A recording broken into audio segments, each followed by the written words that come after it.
Hello, good morning. My name is Aliyah Ibrahim. So professionally, I'm a lawyer, a legal practitioner. I also run an online business, Tots and Cuddle Stores, which deals with educational toys and resources for kids 0 to 6 years. Personally, I am a wife to an amazing man and a mother to two energetic boys. Thank you for having me today.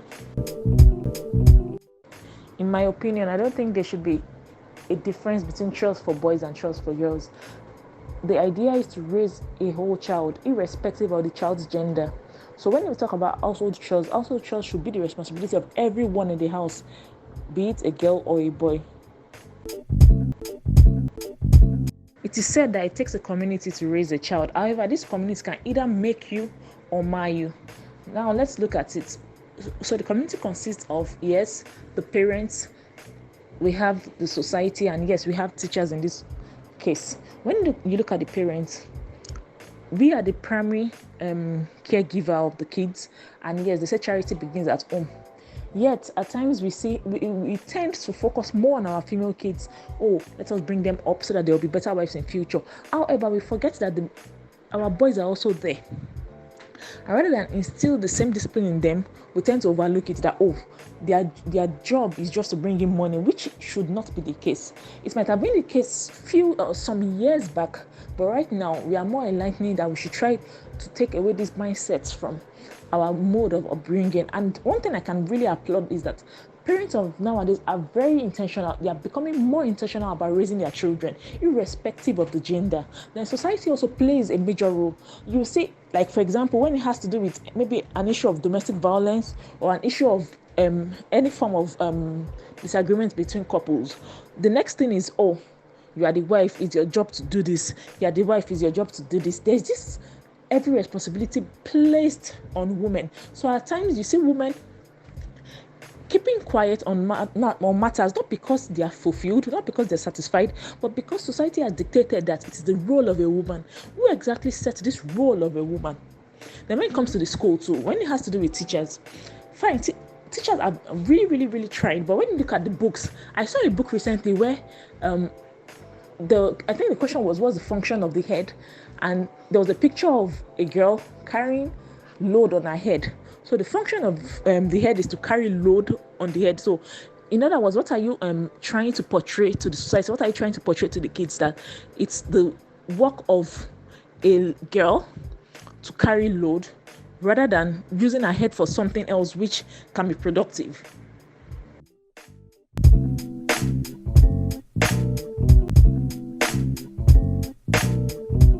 Concepts of chores still boils down to this African mentality in quotes.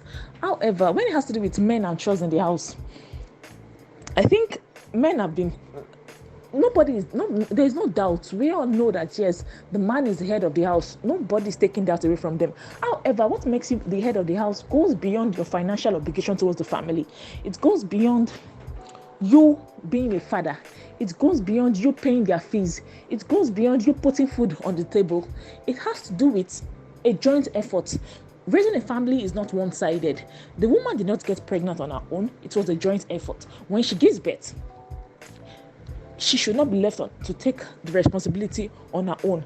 So you see that most women end up being frustrated, and they cannot even pinpoint the position or the reason why they are frustrated, because they end up taking care of the kids, taking the kids to school, cooking, cleaning, washing, and doing every other single chore. So before you know what is happening, before the end of the day, they are well spent and they are well frustrated and tired. So when it has to do with chores in the house, men nowadays, though it has to do with upbringing, but one thing I've realized is that exposure also matters. No matter how you were brought up, when you grow up and you have mixed with society, you have mixed with more enlightened people, and you see that this is not the way things are meant to be, then you should on your own try to enlighten yourself and see, okay, this is what things are meant to be like. This is how things are meant to be like. This is how I want to build my family. The fact that I was not brought up in this way does not mean I cannot make a difference. When it comes to chores distribution in the house, I'm of the opinion that every child should be allowed to do everything in the house irrespective of gender. That is why it's better to have a timetable such that there'll be a rotation of chore per child every week. If today I sweep, next week I know I'm the one doing dishes. If next week I'm doing dishes, I know that upper week I'm the one cleaning the toilet, and so on and so forth. So there's no particular chore attached to me. Rather, I tend to go round doing everything. So I'm of the opinion that there should be equal distribution of chores. Even when it comes to cooking and all, let the children be able to share it amongst themselves. Oh, okay, I'm the one washing the rice. Oh, I'm the one cutting the onions. I'm the one doing this. So it's a joint responsibility. It should not be gender specific. Concepts of chores still boils down to this African mentality in quotes.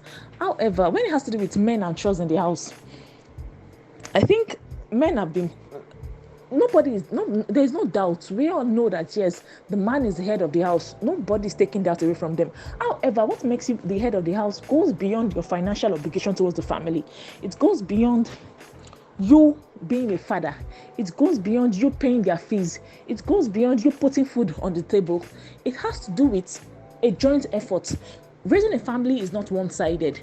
The woman did not get pregnant on her own. It was a joint effort. When she gives birth, she should not be left to take the responsibility on her own.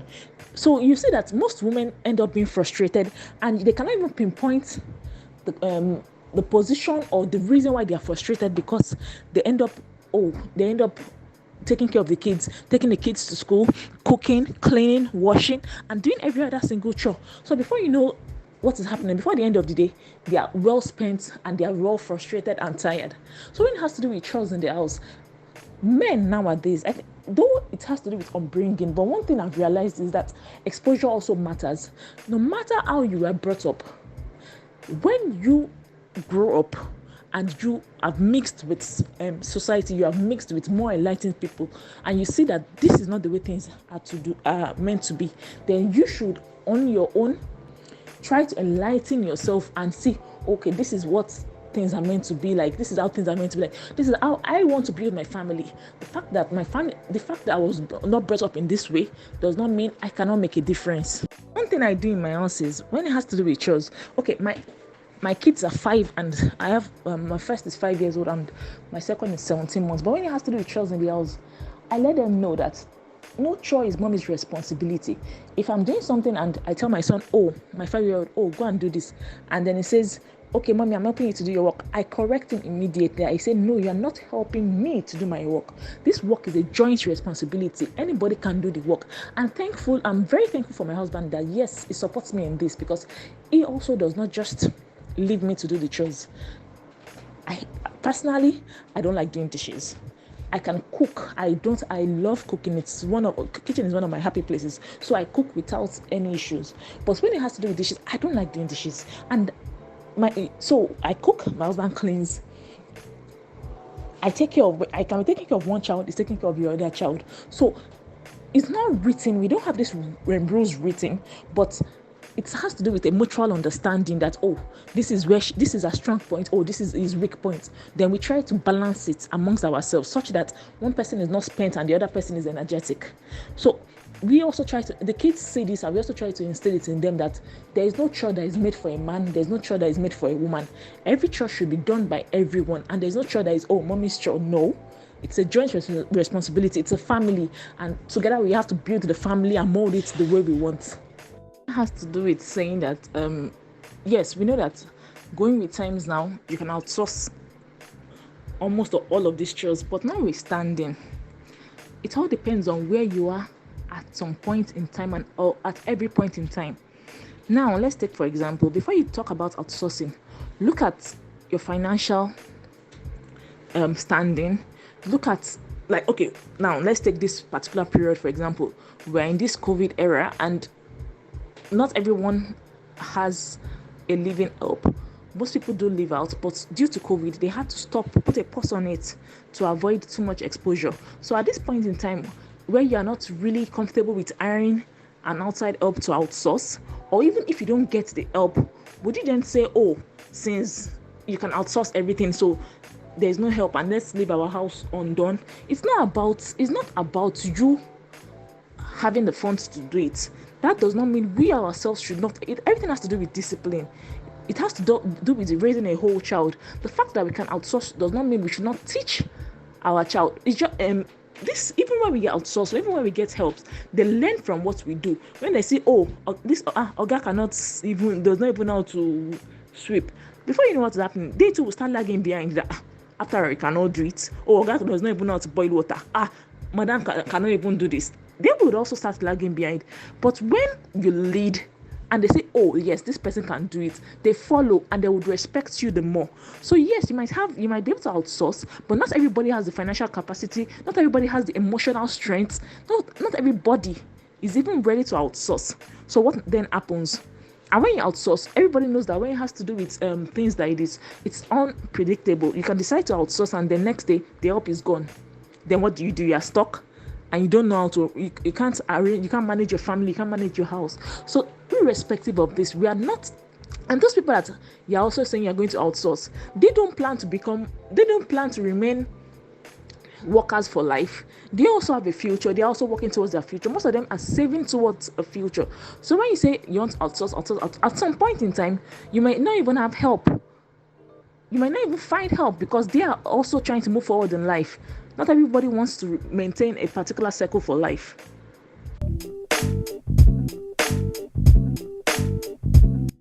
I'm very glad that the way parents are more intentional nowadays and would like to change the narrative. There's nothing like superwoman, because there's no award for being a superwoman. You become a superwoman, you become frustrated, you become tired, you become weak. At the end of it all, if you break down, all these chores which you've been piling up and doing by yourself, it will get done whether or not you are present. You may think, oh, my husband does not know how to do this, oh, my children cannot do this. At the end of it all, when you break down, the house will run with or without you present. So it's better that you start to lay the proper foundation for your kids. It is never too late to lay the foundation. When it has to do with cooking, let the boys cook. When it has to do with cleaning, let the boys clean. When it has to do with everything, let them do it. And not just the boys. Yes, the men are there. Yes, you are married to them. Yes, they might not have been doing it growing up. But it is never too late to start. Oh, tell your husband, oh, can you please help me with this? Oh, can you do this? Can you do that? Before you know what's happening, it has to do with, it now becomes part and parcel of what is used to. Effective communication is very, very necessary. Once the kids see that, yes, this is the way a house is run, they tend to emulate it. So whatever you show your kids is what they would emulate, either good or bad. So it's time to change the narrative. It's time to embrace the fact that even though our parents, in quotes, may have raised us differently, yet that does not mean we should remain stagnant. It's time we go with the change. It's time we raise whole children, because the men we complain about today maybe as a result of the upbringing of yesterday. So how would you want your child to be presented in future? How would you want your boys to be presented in future? How would you want your daughters? Who would you want your daughters to marry in future? So it's time for you to look at things being good in future. The change starts now. Growing up, we had maids in the house. Apart from having maids in the house, we had cousins. In short, so one big family.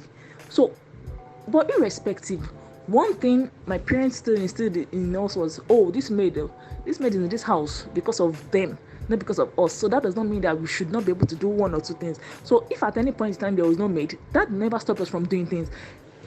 We knew how to clean. Fine, technology is there right now. There's the issue of washing machine and everything, a dishwasher and everything. Even learning how to load the washing machine, learning how to load the dishwasher, learning how to operate simple gadgets is something that should be instilled in all kids, either boy or girl. So we can say that yes, things are changing. Oh, we have this, we have that. Things are changing, but still, the idea is to raise a whole child, either boy or girl. Thank you very much for having me today. I'm Aliyah Ibrahim, and this is one topic that is really dear to my heart. Thank you very much.